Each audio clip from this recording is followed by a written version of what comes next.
Hi hello नमस्कार, मी Manisha cooking वर्ल्डमध्ये परत एकदा तुमच्या सगळ्यांचं मनापासून स्वागत आहे.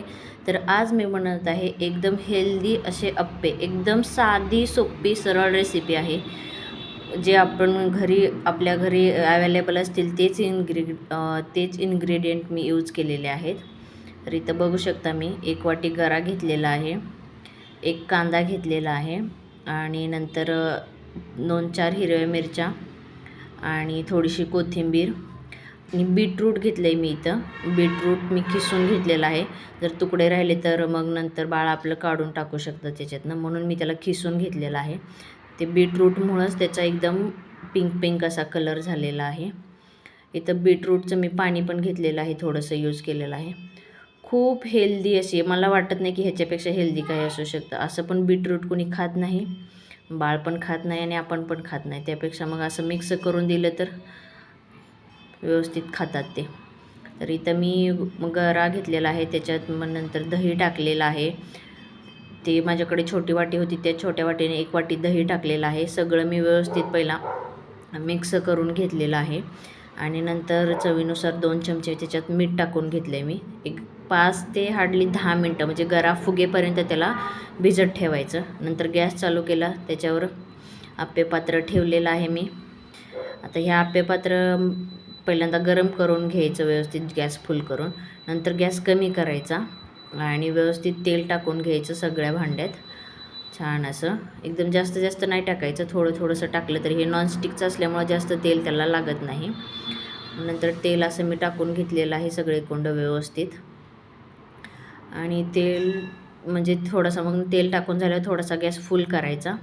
तेल असं गरम झालं की नंतर त्याच्यात एक करून जे आपण बॅटर बनवून घेतलेलं आहे ते सगळं मी सोडून घेतलेलं आहे. तर बघू शकता तुम्ही, गॅस आपल्याला मीडियमसुद्धा नाही, एकदम लो फ्लेमवर.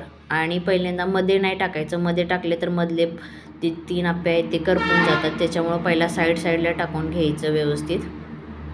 बघू शकता मी कशी टाकते ते. आणि साईडला टाकून झाल्यावर मग मध्ये आपण टाकून घेतो व्यवस्थित. असं छान असं ते भाजून पण घ्यायचं आपल्याला आहे. इथं बघू शकता मी कसं केलेलं आहे ते. व्यवस्थित ते टाकून घेतल्यानंतर मी त्याच्यावर प्लेट ठेवली झाकून. माझ्याकडे आता हे आप्पे पात्र मी डीमार्टमधून आणलेलं आहे, त्याच्यामुळे त्याला काही ते वरती काचेचं असं झाकण येतं, ते काही माझ्याकडे नाही आहे. म्हणून मी जे पातेल्यावरचं झाकण होतं तेच ठेवलेलं आहे त्याच्यावरती. आणि खालच्या साईडनं असं क्रिस्पी व्हायसारखं एवढं भाजून घ्यायचं त्याला व्यवस्थित. आता ह्याच्यात सोडा टाकलेला नाही आहे मी.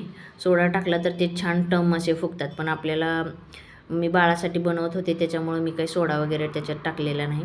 असं पण बाळ आपलं कोणत्या पण भाज्या खात नाही. आपण ह्याच्यात शिमला मिरची टाकू शकतो, नंतर कांद्याची पात, परत नंतर कोबी टाकू शकतो, टोमॅटोसुद्धा टाकू शकतो. आपल्या घरात ज्या पण भाजीपाला अवेलेबल असेल तो सगळा भाजीपाला आपण ह्याच्यात टाकू शकतो.